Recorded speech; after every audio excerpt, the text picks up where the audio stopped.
You've been hiding in the rafters of your own message. You're brilliant. You're gifted, but you're afraid. But what if the fear that's been haunting you is actually a gift? In this Phantom of the Opera inspired episode, I'm going to be unmasking 5 of the most common author fears and showing how each one is actually a green light from your legacy. If you're shrinking, if you're stalling, or if you're wondering if you're enough, this is your sign to step into the spotlight. Fear is not the villain. It's the proof you're ready to rise. Hi, I'm Carma Spence, and I help executive coaches, business leaders, and consultants write, publish, and market the book that they were meant to write. Help them step into the author they were meant to be so that they can write the right book that attracts clients, attracts opportunities, and builds their legacy, all while having a good time and doing it swiftly with the assistance of AI. If you're watching this video on YouTube, please like the video, subscribe to my channel, and ring the bell so that this video can get out to more people and help them write the book that they were meant to write. So let's get to the 5 fears that mean you're meant to write. The first one is the fear of being seen. If you're hiding in the rafters, like the Phantom did, remember, his face was all deformed from the acid, so he wore a mask to hide it.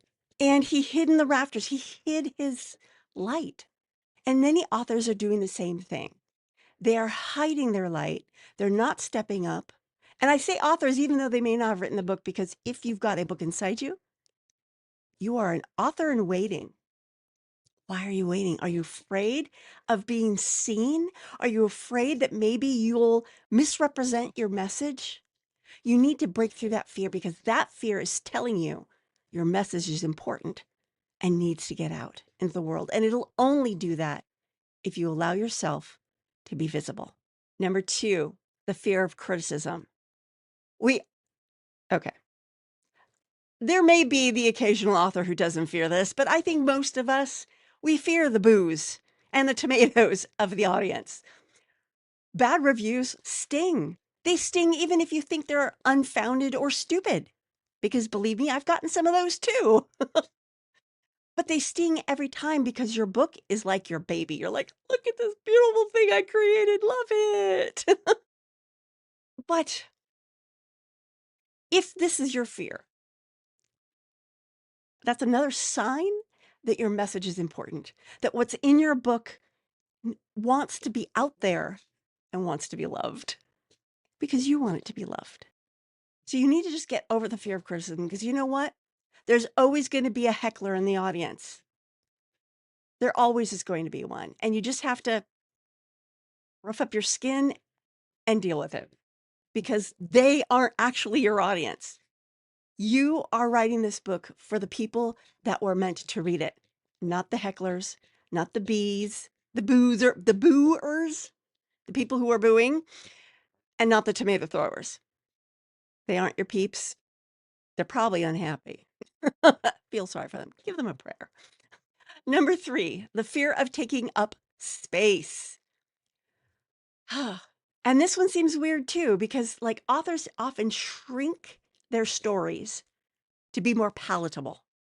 This is especially true if you're writing something that's a little controversial, but the opera house was built to project. And that's what you need to do. You can't shrink. Your story will become background noise if you do that. If you are afraid of taking up space, that means your message is big. It's the main performance. Give it the stage it is seeking. Now, if you're enjoying this episode, join me in the Backstage Blend. $5 a month, you get audio versions of all these podcasts, as well as behind scenes look into what I'm doing. And I'm even working on throwing in some freebies in there, like checklists and things like that. These are all for you for $5 a month. Easy peasy. All you have to do is go to the buymeacoffee.com/Carma Spence. Now, number 4. Now, this is common for people living in the state that I currently live in, Minnesota. and that is the fear of outshining others. You don't want to be that tall poppy, right? Well, as Christine's voice blooms, the phantom wants to keep her his. You may worry that your rise dims the light of others.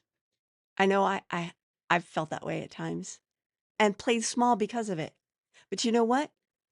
When your light shines, it does not dim the light of others. It helps them shine their light as well.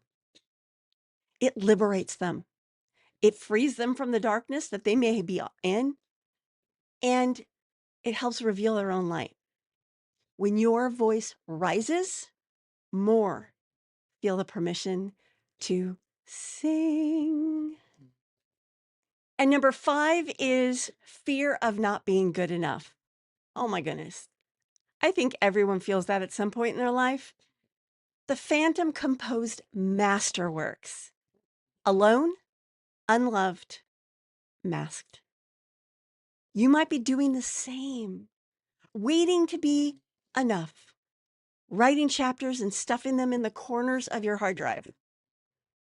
Or worse, uploading them somewhere where you can't find them.